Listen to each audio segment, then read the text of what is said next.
Saudando a todos que nos ouvem nesse momento, na paz de Cristo Jesus, na alegria e no amor, na fé que nos leva por um caminho de vida. Iniciamos o nosso grupo de Conexão Bíblica. O nosso assunto é bem especial, né? O que estamos tratando agora é o final dos tempos. E é um tema que precisava vir à tona, que precisava estar diante de nós, porque é um período especial, né? Está se cumprindo tudo aquilo que a Escritura nos deu, e que foi conquistado por Cristo Jesus, e que vai ser levado a termo, né? Nesse momento, lá no fim dos tempos, e é o momento descrito no livro do Apocalipse. Bom, a gente vai estar explorando isso com a ajuda do Espírito Santo. Sem ele, não podemos fazer coisa alguma, né? Sabemos da nossa limitação e, por isso, oramos. Oramos ao Pai em nome de Jesus, pedindo a Ele que me auxilie na hora de expor estas coisas e que auxilie também a todos os que sintonizam essa transmissão para receber aquilo que vem de Ti, Senhor. Sabemos das nossas fraquezas, mas o Senhor pode suprir toda a nossa deficiência. E é confiante na presença do Espírito Santo conosco que podemos, Senhor, ousar tratar desses temas. Conduza-nos, Senhor, na paz e na confiança em Ti. Amém. Bom, estamos aí com esse propósito, né? Falar sobre esse final dos tempos, sobre esse livro do Apocalipse, um livro cheio de símbolos, porque está tratando de algo que vai acontecer lá no futuro e tinha que ser feito de uma forma, né, que ficasse definido todas aquelas coisas de uma maneira talvez que a pessoa lá atrás não poderia entender. Talvez muita coisa do Apocalipse, com certeza, né? Já para nós é mais fácil de entender do que para quem pegou isso lá no começo, desde que João, né, lá na ilha de Patmos, escreveu este livro, né? Mas está tudo ali. A palavra de Deus, pessoal, é coisa viva. A palavra de Deus é coisa viva, está escrito lá na carta aos Hebreus, né? E o autor da carta deixa bem claro que é algo vivo essa palavra. É por isso que eu estimulo bastante os que nos ouvem a terem esse compromisso com a palavra, essa leitura diária, mas buscando entender. Porque é assim que agrada ao Espírito, é assim que ele se revela, né? E é assim que essa palavra viva, você vai conseguir interagir com ela. A gente interage com a palavra, a gente relaciona-se com ela, cada vez que ela se revela para nós. E é esse o processo de entender as Escrituras. E esse processo vem com um ato nosso. O ato é sempre do homem, né? É expor-se à palavra, é buscar essa palavra. E é com esse intuito que nós, como eu disse, estamos ousando falar sobre esse tempo, porque é um tempo especial e já é momento de nos prepararmos para isso. Bom, vamos lá. Eu vou repetir alguns textos da última reunião, né? Porque nós tínhamos chegado nesse assunto da Babilônia, né? Babilônia é um nome genérico das cidades que se destacam como fonte de tendências, né? O que está escrito aí. Por que isso? Porque Deus sabia que ao longo da história da humanidade, né, os homens de início tinham ficado cada um separado por distâncias, pelas línguas, por todo o processo que existia. Mas à medida que se aproxima do final dos tempos, estas barreiras, essas pontes, esses vales, né, que separavam, vão sendo vencidos. E aí, por um lado, tem uma consciência mais comum das coisas, mas também de tendências que nem sempre são de Deus, né? E a Babilônia é justamente um instrumento da outra parte, da parte de Satanás. É aquele lugar que concentra o maior poder de convencimento, de influências, né?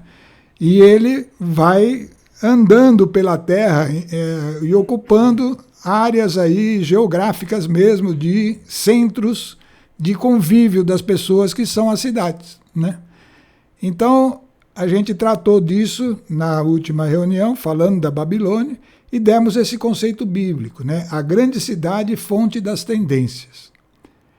E em Apocalipse 17 descreve aquela última cidade que estará no auge do seu poder no momento do final dos tempos. É a cidade que estará ali procurando vencer a corrida de introduzir a apostasia antes que se completem o número dos filhos de Deus, né? Então, nesse confronto, essa cidade, que nós não sabemos qual vai ser, ela vai ser um reflexo das forças que estarão atuando no mundo como um todo, porque é uma cidade que influencia o mundo, né? Então vamos ler aqui, está na tela, só para a gente passar por isso novamente. Veio então um dos 7 anjos, que tinha 7 taças, e falou comigo: vem, eu te mostrarei a condenação da grande meretriz. Então essa cidade vai ser condenada, mas ela é chamada de meretriz, né? Que se assenta à beira das muitas águas. É ela que está ali próximo da multidão dos homens ao redor do mundo, né? Ela se assenta à beira das muitas águas, com a qual se contaminaram os reis da terra, aqueles que estão em posição de autoridade.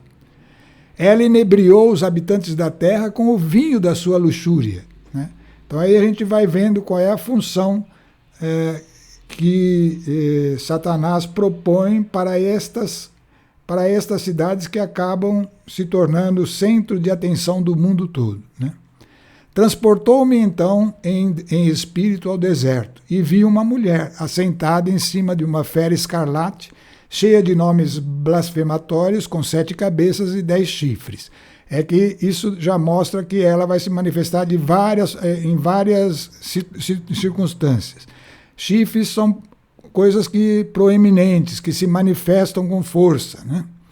A mulher estava vestida de púrpura e escarlate, adornada com ouro, pedras preciosas, pérolas, né? Tudo coisa que atrai. E tinha na mão uma taça de ouro cheia da abominação e da imundície de sua prostituição. Aí estava a influência que leva o homem para longe de Deus, né? Na sua fronte estava escrito um nome simbólico, por isso que eu digo, esse nome se transfere de lugar para lugar: Babilônia a Grande, a mãe da prostituição e das abominações da terra. Então, esse é um evento que o cristão tem que saber. Vai começar a se materializar cada vez mais, já teve várias cidades que ocuparam esse status, né? Mas e nós temos que saber aonde está isso daí, para poder nos prevenir, né? O status de Babilônia, sob aspecto bíblico, é atribuído a várias cidades ao longo da história, cidades que prosperaram em prestígio e passaram a influenciar durante seu apogeu o restante do mundo, com seu poder de comércio, geração de riquezas, padrões de valores, moral, costumes e comportamento. E isso feito através do que veículo? Das artes, né, dos veículos de comunicação e informação em geral, tá? Exemplos dessa cidade no mundo antigo, nós tínhamos citado. O Egito foi o primeiro que influenciou a descendência de Abraão quando entrou lá, né, com José, e a partir dali eles começaram a se misturar com o pessoal do Egito e se tornaram escravos, né? Isso é um exemplo que fica bem claro. Esse foi o primeiro. Depois já veio a Babilônia, que foi a grande cidade que destruiu, que levou Israel à primeira grande queda, depois do reino de Davi, que foi muito forte em comunhão com Deus, e do estabelecimento do templo de Salomão, filho de Davi, no auge de Israel. E aí começou uma decadência, que é um processo semelhante ao do final dos tempos. E, por fim, a deportação da Babilônia. Né? Tá lá, para quem quiser ler sobre o que se fala, que a Bíblia fala da Babilônia, tem vários pontos, né? Eu separei alguns aqui. Isaías 47, de 7 a 13. Depois teve essa cidade de Tiro, Ezequiel 27, 1 a 9 e 22 a 33. A cidade de Nínive, que está lá no livro de Naum, 3, de 1 a 7, e Sofonias 2, de 13 a 15. Vocês vão ver que várias vezes se repete que essa cidade ela vai assumindo uma glória, ela se sente o máximo de tudo e se coloca na posição de autoridade máxima. Tanto é que ela, dentro a consciência que habita ali é aquela que está escrita com umas palavrinhas assim: eu e nada mais que eu. A cidade que se julga toda poderosa. Né? Então, tudo isso daí são características que a gente chama atenção, porque a gente precisa ficar olhando à nossa volta aonde está acontecendo isso. Né? Já no mundo moderno, eu pus aí como exemplos, já foi Atenas, né, que começou toda com os conceitos aí de desenvolvimento de toda essa da humanidade mais moderna, né? Depois foi Roma, né, que se levantou de início contra os cristãos, né, e que perseguiu os cristãos. Mais recentemente, Paris, aí já com essa característica mais de comportamentos que separam de Deus, né? Que foram os escândalos, as coisas de vestes, de roupas, de atitudes, liberalidades. Então começou lá. Teve um período aí de Londres, Berlim, Moscou, que eram as cidades maiores e que estavam envolvidas com aquela busca de domínio e acabaram acontecendo as guerras mundiais, né? E mais recentemente o foco de informação que se espalha pelo mundo ficou nos Estados Unidos, que eu estou pondo sempre a capital do país, né? Nova York, e agora a gente não sabe se adiante não vai ser Pequim, por exemplo, que é onde está concentrando a maior economia do mundo. Por enquanto ainda é Estados Unidos, mas eles estão num processo crescente. Então tudo isso daí é só uma ilustração para a gente entender que existe isso, tá? E que precisa estar atento para esse período que está adiante de nós.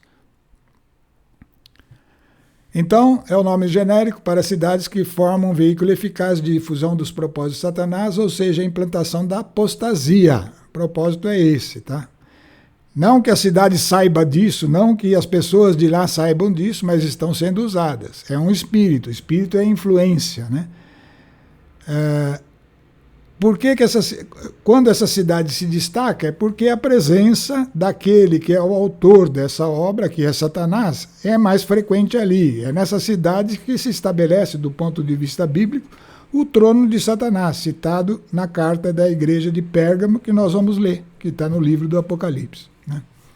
Então, esse lugar pode variar ao longo do tempo, mas é sempre da onde saem as tendências que se opõem à verdade cristã.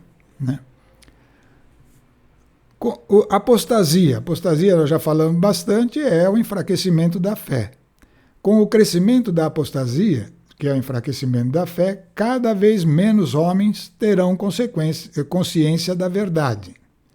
Por quê? Porque enfraquecendo a fé é o meio de nós conhecermos algo grandioso que está acima do que o homem pode conseguir por si só, mesmo com toda a ciência, com todo o entendimento, que é a verdade. Essa verdade aí não é a verdade simples das coisas palpáveis, né? É a verdade eterna, aquela que não muda, que está sustentada pelo próprio Deus, né? Então, cada vez menos homens vão tendo consciência dessa verdade, que é Cristo. Eu sou o caminho, a verdade e a vida. Né? Ao mesmo tempo que acontece isso, poucas pessoas se convertem e conhecem Jesus. Né? ao mesmo tempo, cada vez mais crescerá a incompatibilidade entre os que pertencem ao mundo, ou seja, que estão envolvidos com todo esse processo da Babilônia, e os que estão no mundo e decidiram não pertencer a ele, que são os convertidos, né? A incompatibilidade ela se acentua na hora que as atitudes desses começam a ficar tão conflitantes com as atitudes do cristão que fica difícil o convívio. Então, a separação é uma tendência do final dos tempos. É uma tendência cada vez mais acentuada e vai chegar um ponto que vai ser necessária a separação definitiva, muito próximo do momento da vinda de Cristo. Bom, então vamos começar hoje dar continuidade no nosso assunto, né? Bom, mais uma vez alertando, está até exagerado aqui nos textos que nós estamos falando, cuidado com os mecanismos de influência em desenvolvimento na sociedade moderna. E aí a gente vê como a Bíblia é coerente, né? Como ela vai mostrando as coisas, foram feitas as coisas desde lá da criação, por isso que a gente começou esse assunto falando da criação. Tudo tem um ensinamento importante, né? Lembra da Torre de Babel? Parece uma historinha de criança, né? Eles estavam construindo uma torre para chegar no céu, e aí Deus tomou uma iniciativa de dividir as línguas. Isso tem um sentido grande para nós agora, que esclarece muita coisa, né?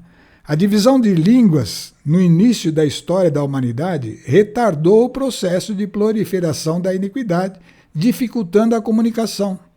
Mas os recursos modernos de comunicação favorecem esse processo.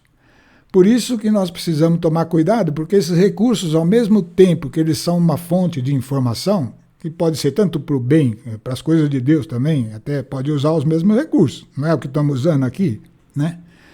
Mas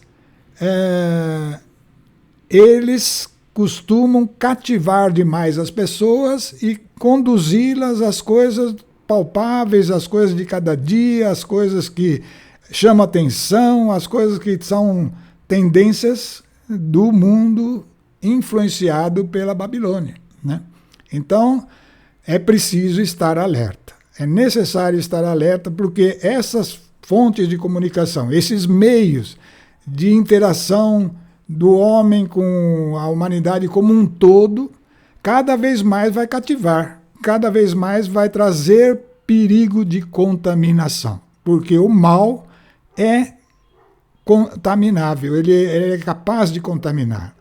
E é esse o processo que o inimigo usa para tentar reduzir aqueles que vão sendo transformados e vão se tornando filhos de Deus. Então, necessário estar alerta, né?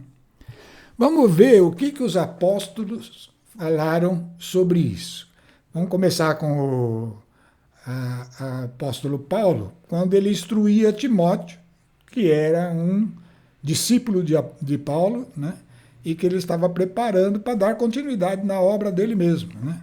Como é o certo, a igreja, toda a autoridade, deve estar formando discípulos que são os cristãos, que estão aprendendo, que estão nascendo, e o propósito deve ser fazê-los crescer a ponto de chegar até a condição que o próprio mestre está, e até superar às vezes, né?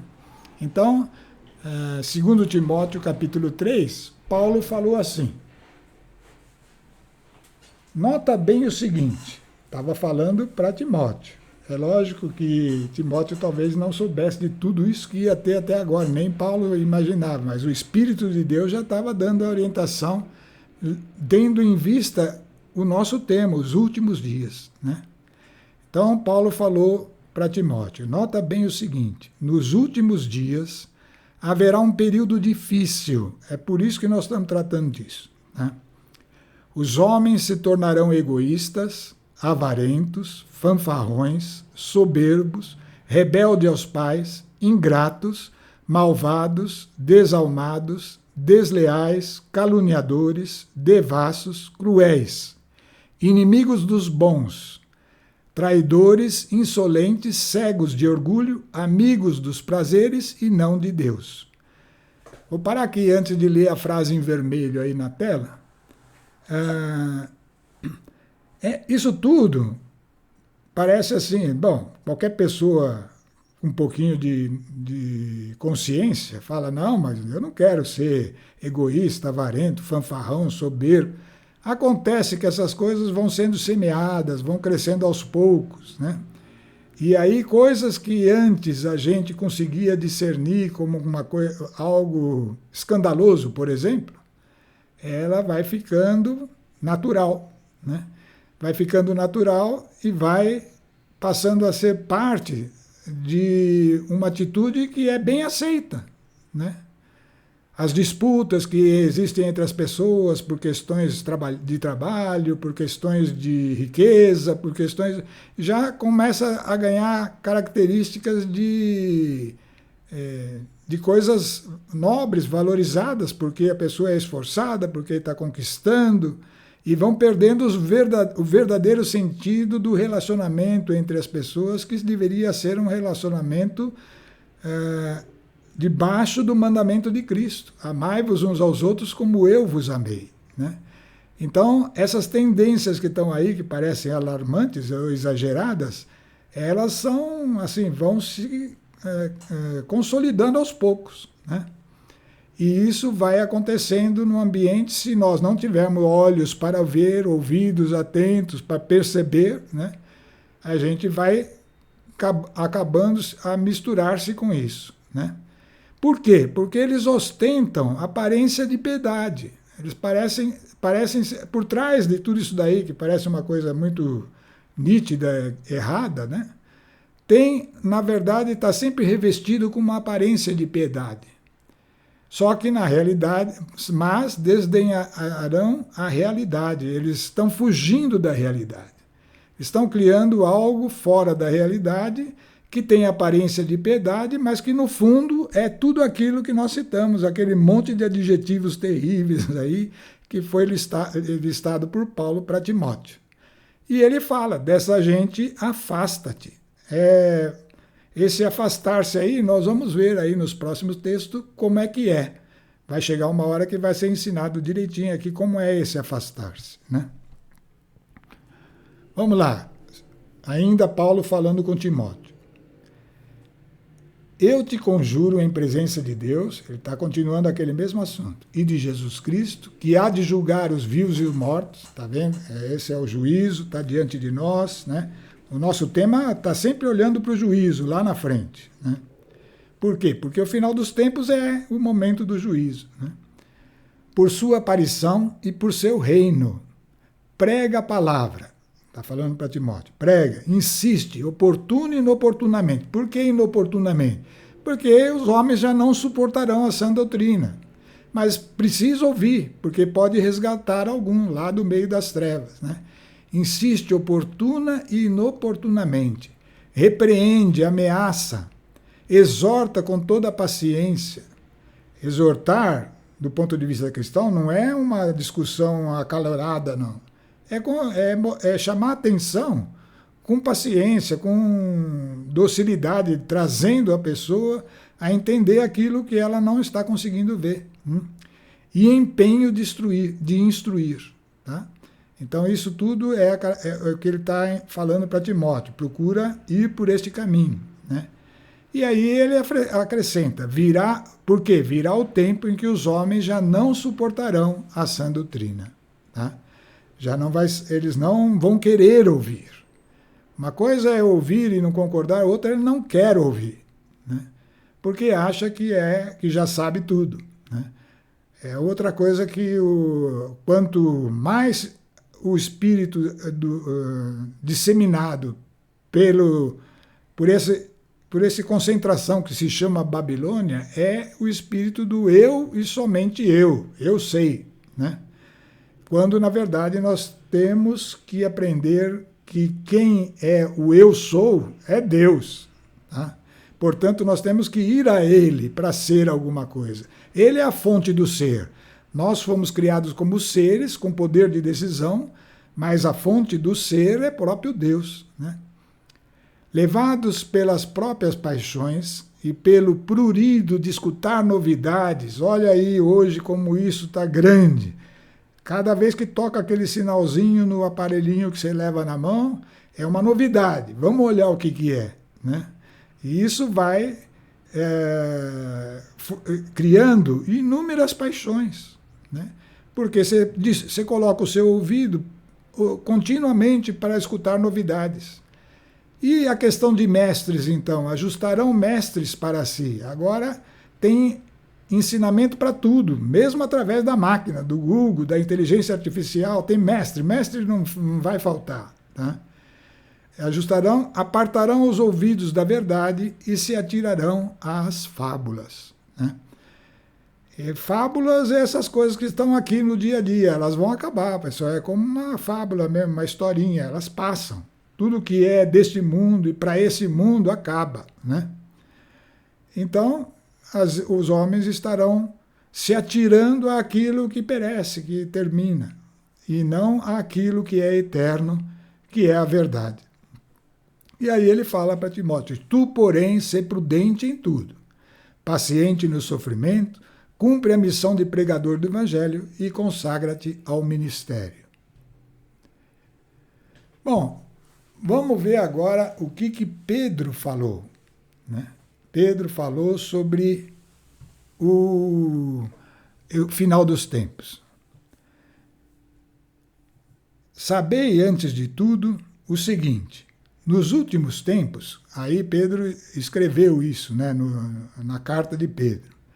Nos últimos tempos virão escarnecedores cheios de zombaria, que viverão segundo suas próprias concupiscências. Então há esse relaxamento para todas essas coisas de Deus, isso não vai, é coisa do passado, coisa que acabou, é coisa para criança, pô. Não, você não vê que agora o homem é o homem e nada mais que o homem, né? Então tudo o resto fica como algo superficial, algo fantasia, né? E razão para zombaria, né? Eles dirão: onde está a promessa de sua vinda? Deus não ia voltar? Cadê a promessa? Desde os nossos pais morreram, tudo continua como desde o princípio do mundo. Bom, aí Pedro acrescentou, né? Esquecem-se propositadamente de que desde o princípio existiam os céus e igualmente uma terra, que a palavra de Deus fizera surgir do seio das águas, do meio da água.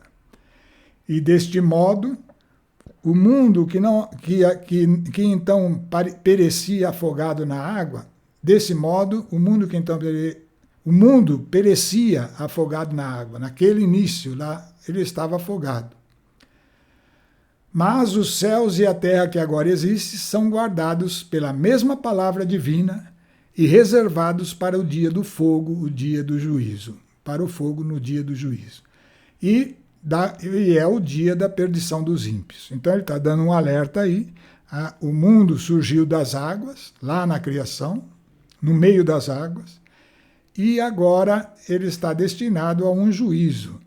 E foi na criação, lá no meio das águas, que ele foi formado de acordo com o propósito de Deus, e agora ele vai cumprir o seu papel, todo esse universo vai cumprir o seu papel, e vai chegar o dia do juízo, que é então a prova de fogo para toda a obra que foi gerada aí nesse período, né?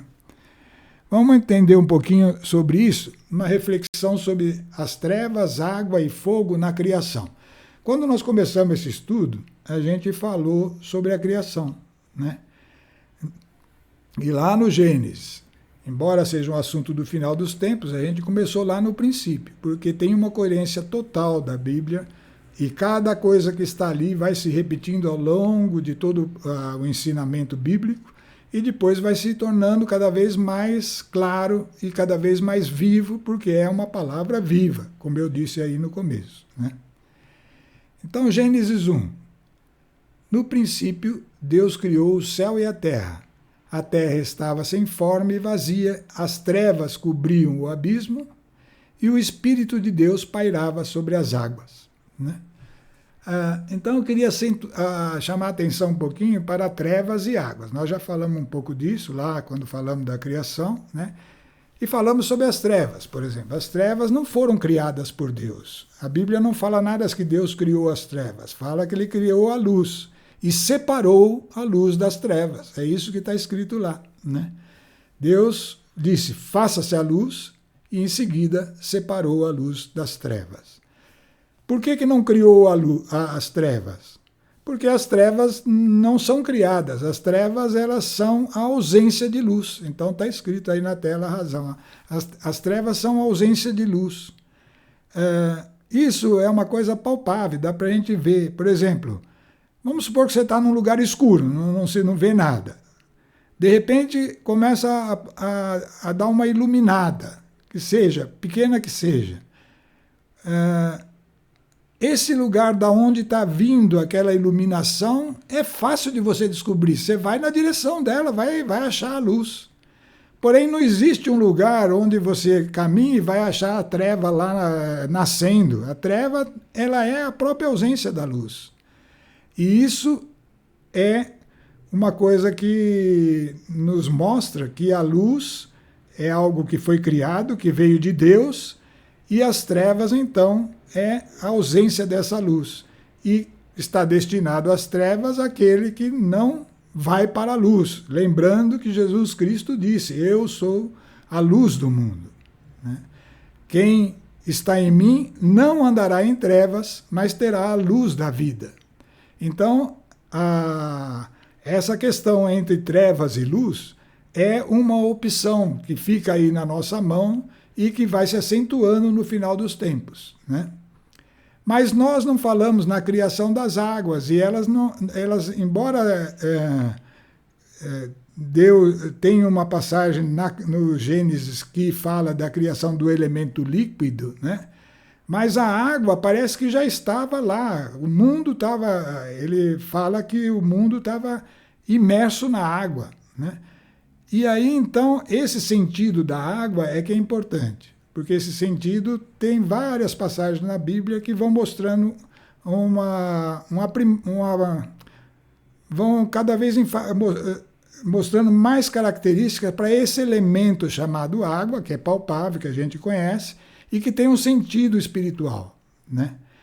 Se você for ver, nós todos nascemos da água. Todos nós que somos cristãos de verdade nascemos da água, né? Que é a água do batismo. E assim também a criação nasceu da água. Então, água está ligada a essa palavra arrependimento, mas ela é mais que isso, né? Ela é o desejo de mudar, que eu pus aí na tela. O arrependimento é reconhecer que precisa mudar. E ter desejo de mudar você está querendo limpar aquilo que não era bom. A água é o elemento que limpa, né? E ela é, portanto, ligada ao arrependimento, é esse desejo de mudança, e por isso ela estava sob o caos. Porque Deus tinha o desejo de criar. E esse desejo de tornar o caos em tudo que é o universo que nós vivemos é que estava simbolizado nas águas, né? Então, isso já vinha de Deus. A luz Deus criou e as águas já estavam ali envolvendo, porque era o propósito de Deus. Mas tem um terceiro elemento aí, que é o fogo. Quando Deus criou a luz e separou a luz das trevas, essa separação já é sinal de que vai ter um juízo, tá? E esse juízo por quê? Porque no propósito de Deus, que é totalmente justo, nós já falamos sobre isso, né?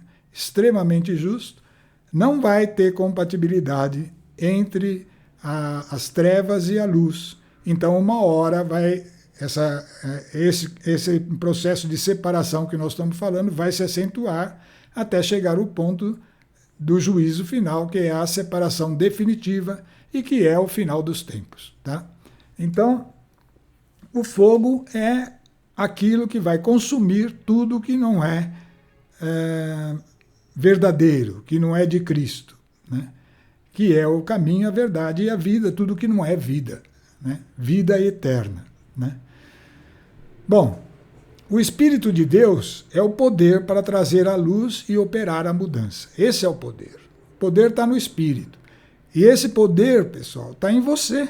Está naquele que creu e, ao crer, teve o desejo de mudar, que é o arrependimento, foi batizado nas águas, recebeu o dom do Espírito Santo. Esse poder para trazer a luz e operar a mudança é o Espírito de Deus. Então, para trazer a luz dentro de nós e operar a mudança dentro de nós, é o Espírito Santo. E ele está conosco. A gente precisa tomar essa consciência cada vez mais. E isso é que faz o Espírito poder operar. Porque, como a gente disse na criação, por sermos um ser independente de Deus, o poder de decisão fica com a gente, né? Mas o esclarecimento e a força para mudar vem do Espírito de Deus, que começa então a estar disponível dentro de nós para nós interagirmos com Ele. E nós vamos ver como isso é importante nesse processo do final dos tempos, e é o que acontece com a busca da palavra de Deus, com a reflexão sobre essa palavra, com as orações, com toda essa perseverança nas coisas que Deus deixou para nós. Bom, mas aí continuando o que Pedro falava, mas há uma coisa, caríssimos, que vós não deveis esquecer. Um dia diante do Senhor é como 1000 anos, e 1000 anos como um dia. Então, isso daí já é uma coisa que a gente precisa ter consciência, que quando a Bíblia fala que está próximo, do ponto de vista de Deus, essa proximidade pode demorar muito para esse tempo medido aqui na nossa terrinha, certo? Pode ser muito mais que isso. Mas não importa, a proximidade também é função da importância daquele evento, né? Então, ele já está à vista, ele já está se manifestando. Então, é agora, para nós é agora um momento de alerta, né? O Senhor não retarda o cumprimento de sua promessa, como alguns pensam, mas usa de paciência para conosco. É o tempo dado a nós. É o tempo que foi dado para se gerar um número exato de filhos de Deus, né? Ele não quer que nenhum destes que estão destinados na onisciência de Deus pereça. Ao contrário, quer que todos se arrependam. E esse arrependimento é justamente o meio para lavar-se na água e começar a crescer na natureza de Cristo. Por fim, ele termina. Entretanto, e agora ele vai falar desse dia, virá o dia do Senhor como ladrão. Então, essa é aquela primeira a segunda manifestação de Jesus, que ele vem não para a humanidade toda, ele vem para os filhos já gerados. Aqueles que morreram ressuscitarão primeiro, e os que estiverem vivos se unirão a ele nos ares. Esse dia ele vem antes do juízo, ele vem antes de tudo, tá? Entretanto, virá o dia do Senhor como ladrão. Naquele dia os céus passarão com ruído, os elementos abrasados se dissolverão e será consumida a terra em todas as suas obras, em todas as obras que ela contém. Na sequência, Pedro já está falando de um outro juízo, que é aquele que vai acontecer depois da segunda ressurreição. Aí sim, é um evento tratado aqui como se fosse simultâneo, mas tem um espaço entre eles. Um espaço que o Apocalipse chama de 1000 anos, né? Mas, de qualquer forma, o nosso foco é participar desse dia que o Senhor vem, e não é para todos, é só para aqueles que vêm, que têm olhos para ver. Então, o Senhor vem como um ladrão, ele vem como se estivesse no escuro, né?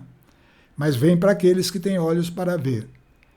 E aí, então, depois virá o juízo. E será consumida a terra em todas as obras que ela contém. Uma vez que todas essas coisas hão de se desagregar, considerai qual deve ser a santidade de vossa vida e de vossa piedade. Piedade é a comunhão com Deus. Enquanto esperais e apressais o dia de Deus. Enquanto nós estamos esperando, estamos apressando na medida que ficamos buscando esse dia, perseverando na palavra, nas pregações, no anúncio de Deus, nós estamos ajudando a apressar esse dia.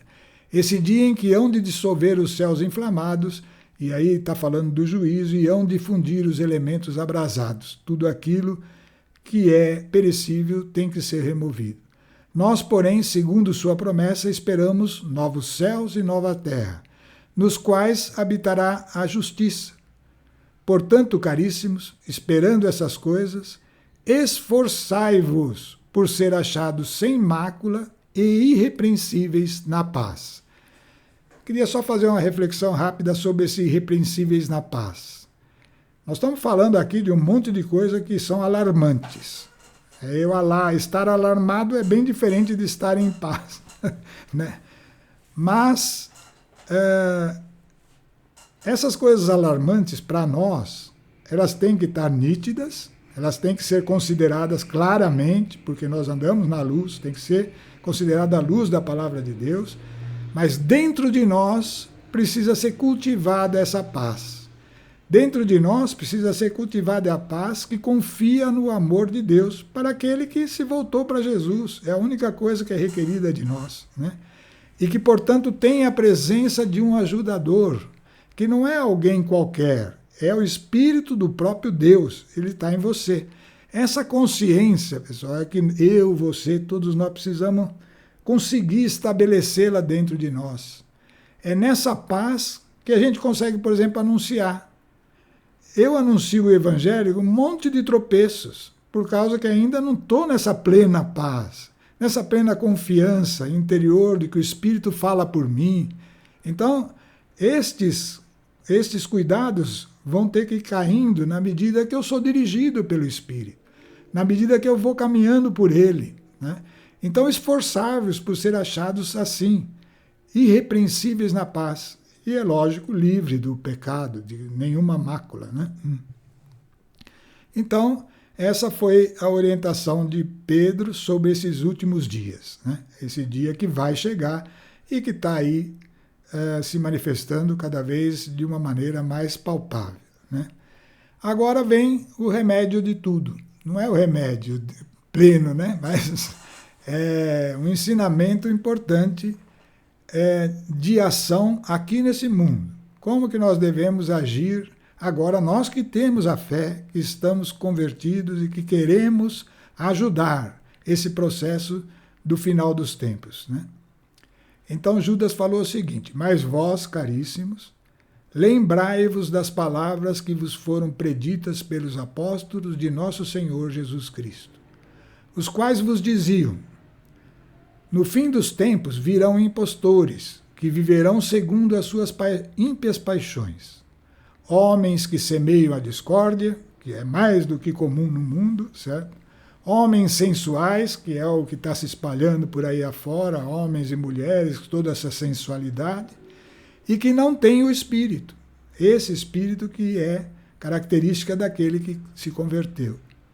Mas vós, caríssimos, está falando agora para a igreja, edificai-vos mutuamente sobre o fundamento da vossa fé santíssima. É preciso estar edificado, é preciso crescer naquela paz. E ele dá a receita: orai no Espírito Santo. É isso que a gente já enfatizou: orar com entendimento, orar pelo Espírito Santo, buscar a palavra de Deus, né? E assim ir desenvolvendo dentro de nós essa próxima frase: conservai-vos no amor de Deus, guardando a misericórdia de nosso Senhor Jesus Cristo para a vida eterna. Aguardando a misericórdia do Senhor Jesus Cristo para a vida eterna. Estamos esperando por ela e que vai se manifestar eternamente em nosso favor, tá? Mas aí ele fala uma coisa que é aqui que tem um ensinamento bom para o nosso dia a dia. Para com uns exercei a vossa misericórdia, repreendendo-os. Por quê? Nós precisamos continuar apacentando as ovelhas, buscando acolher essas que estão perdidas. Elas precisam chamar a atenção delas, né? Porque é tempo de se completar o número dos filhos de Deus, e ele é no meio desse caminho que nós estamos, é que eles vão acontecendo, né? Então, para estes, exercei vossa misericórdia, repreendendo-os e salvai-os, arrebatando-os do fogo que condena, né? Tirando de lá. Mas e o grande maioria que não quer nem ouvir? Dos demais, tende compaixão. Tenha compaixão, repassada de temor, você tem que ter um temor, detestando até a túnica manchada pela carne. Porque desses daí que você vai sentir compaixão, você tem que saber que nele pode habitar algo que pode até te contaminar. Se você continuar convivendo naquele meio sem fazer distinção, sem perceber que está chegando num ponto eventualmente que desagrada a Deus. Então, para salvar o outro, você tem que ir até um limite, né? Até um determinado limite que não ofenda o próprio Espírito de Deus dentro de você. Então, esses ensinamentos são todos ensinamentos para esse final dos tempos, esse período que está adiante. Se já não está no hoje, vai estar nas próximas gerações. E nós somos os que vamos passar essa importância desse momento para estas próximas gerações, né? Então esse cuidado tem que ser tomado. Cada um de nós tem que estar atento a tudo isso. Bom, o assunto de hoje iria até aqui. Nós temos ainda um tempinho, né? Mas esse tempinho nós vamos fazer a nossa oração e vamos nos colocar na mão de Deus. Porque é um tempo, ao mesmo tempo, tenebroso, cheio de ameaças, mas é precioso, né? Cada vez mais precioso quando ele é preciso, em meio a tudo isso, valorizar aquilo que é a verdade, que é a vida verdadeira, eterna, a vida do tipo de Deus, né? Então a gente precisa estar sempre vivendo cada momento com esse propósito de estar sendo luz aonde estivermos. Essa oração no Espírito é aquela que a Bíblia diz que quem ora no Espírito edifica-se a si mesmo. E também, orando no Espírito, intercedemos por todos os santos. Então, essa oração é uma maneira de eu estar no mundo e estar caminhando para que promover o último chamado, essas últimas conversões que são necessárias, né? Ou através de nós, ou através daqueles que por nós foram ensinados, né? Não, ainda temos uma continuidade aqui, né? Tem sim, ainda temos tem quantos minutos temos ainda? 10 minutos? Dá para falar sobre... Vamos começar aqui já a tratar do livro do Apocalipse, né? Agora lendo os textos do Apocalipse. Então essa é a fase que nós vamos entrar, mesmo que ela seja bem breve hoje, queria entrar mesmo, porque a gente pode já ter uma ideia de como vai ser o estudo daí para frente, né? Nós vamos ler o texto e vamos refletir sobre ele e trazer para os nossos dias, né? Vamos fazer a introdução desse livro, que está no capítulo 1, obviamente, né, lá do livro do Apocalipse. E quem que está escrevendo, quem que deixou isso para nós? O João, apóstolo João, né, que era o menor dos apóstolos e que ficou para anunciar, depois de todos os apóstolos, ele foi o último que morreu, né, mas ele ficou para anunciar justamente esse tempo que nós estamos falando, né? E ele escreveu, então, toda essa revelação que no livro denominado Apocalipse. O capítulo 1 começa assim. João que escreveu: revelação de Jesus Cristo, que lhe foi confiada por Deus para manifestar a seus servos o que deve acontecer em breve. Ele, por sua vez, por intermédio de seu anjo, comunicou ao seu servo João. Aí ele mesmo está escrevendo sobre ele. O qual atesta como palavra de Deus. Ele dá atestado de que é a palavra de Deus. O testemunho de Jesus Cristo e tudo o que viu. Feliz o leitor e os ouvintes que observarem as coisas nelas escritas, porque o tempo está próximo. Aquela velha conversa, está sempre próximo, né? O tempo é o que nós temos agora.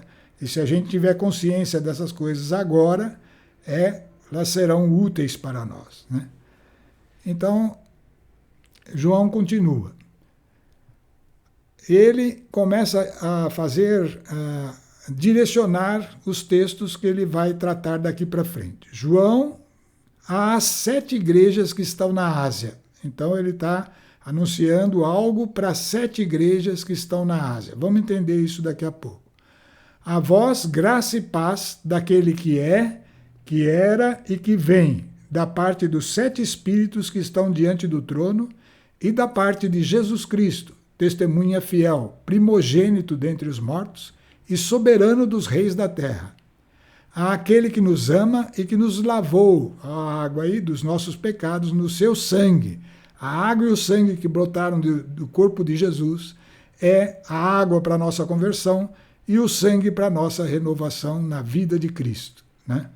Então, aquele que nos ama e nos lavou dos nossos pecados no seu sangue e que fez de nós um reino de sacerdotes para Deus e seu Pai. Glória e poder pelos séculos dos séculos. Amém. Então, a frase que João está nos dando aí, né? Ele está dirigindo, ele vai dirigir agora um ensinamento, uma carta, um texto às 7 igrejas, né? Mas ele continua ainda nessa introdução. Ei-lo que vem com as nuvens. Está falando de Jesus. Todos os olhos o verão, mesmo aqueles que os transpassaram. Aqui tem um duplo sentido, tá? Transpassaram é aqueles que não têm olhos, tá? Então, eventualmente pessoas cegas, e nesse dia elas verão, nesse dia, quando Jesus vier, mesmo essas verão. E também está citando aquele povo que transpassou Jesus, que foram os judeus naquela época. Eles também estarão vendo Jesus, por quê? Porque eles nessa época já estarão convertidos. É um sinal marcante do final dos tempos e que está por acontecer, tá? Então, tem esse duplo sentido. Por sua causa, hão de lamentar-se todas as nações da terra. Sim e amém. Todas as nações nessa hora que vão ver Jesus. Aí, pessoal, ficou tarde demais e era o tempo que existia para reconhecer isso estaria acabado, porque agora ele está diante dos nossos olhos, né? Então, é o próprio Jesus que vai falando na sequência. Eu sou o Alfa e o Ômega, diz o Senhor Deus, aquele que é, que era e que vem, o dominador. Eu, João, agora volta a ser João, eu, João, vosso irmão e companheiro nas tribulações, na realeza, porque todo cristão é chamado a reinar, e na paciência em união com Jesus, estava na ilha de Pátimos por causa da palavra de Deus. Ele tinha sido deportado para lá, para uma ilha, não podia sair de lá, por causa da palavra de Deus, né? E do testemunho de Jesus, que ele tinha feito até aquela época, né? Em um domingo fui arrebatado em êxtase, e ouvi por trás de mim uma voz forte como trombeta que dizia: o que vês, escreve-o num livro e manda-o às 7 igrejas, a Éfeso, Esmirna, Pérgamo, a Tiatira, a Sardes, a Filadélfia e a Laodiceia.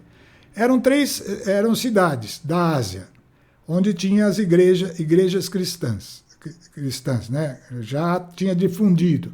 Paulo mesmo tinha pregado em todas essas igrejas aí, né? E tinha fundado a maioria delas, né? Então João recebeu a ordem de escrever uma carta a essas 7 igrejas. Mas o número 7 aqui não está à toa aí, né?